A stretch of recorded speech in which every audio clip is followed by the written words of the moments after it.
So let's go to Ryan Mauro, a national security analyst at the Clarion Project and a professor of counterterrorism at Liberty University. Ryan, first, I want to get your analysis on this attempt to seize a British oil tanker by Iran. President Hassan Rouhani had warned of this after an Iranian oil tanker was seized. Looks like Rouhani has made good on his promise. Yeah, I'm quite disturbed by it because it's not your normal provocation or act of aggression by the Iranian regime.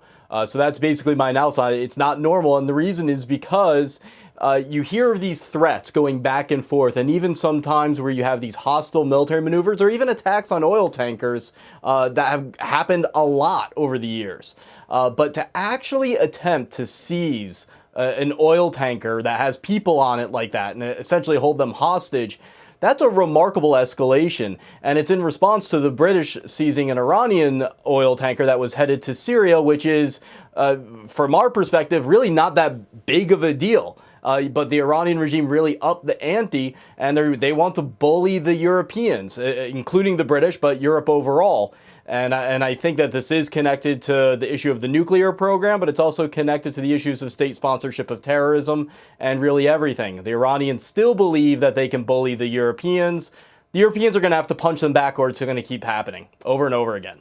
But it sounds like, Ryan, the Brits fought back on this, training their guns on the Iranians, telling them to back off, which they did. So it was clear that Iran didn't want to escalate this any further. Well, it was being escorted by a British warship. So from the Iranian perspective, if their objective is to bully Europe, well, then they'll use a different tactic, or they'll go after another ship that's not escorted, or they'll just use a different strategy. The overall problem here is that the Iranian regime is still confident that these types of aggression work, that they can undermine the sanctions regime and get a better deal in terms of nukes and trade from the Europeans by acting this way. And frankly, I don't blame the Iranians for thinking that. So, Ryan, on another matter, there's a dispute over a secret meeting with the U.S. and Iran. I-24 News standing by its reporting, even as the State Department denies that the meeting took place. I mean, what do you make of this? Is it possible the State Department was out of the loop here?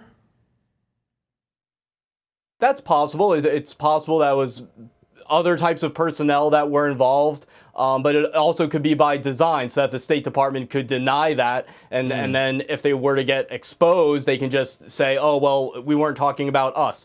There are many different ways that government agencies can say, oh, well, we didn't consider that to be a meeting. They happened to see each other in a hotel. There's different ways that you can deny things when you want to. But generally speaking, even if a report were to be partially false, and I'm not saying that's what's happening here, it's rare that a report like this is entirely false.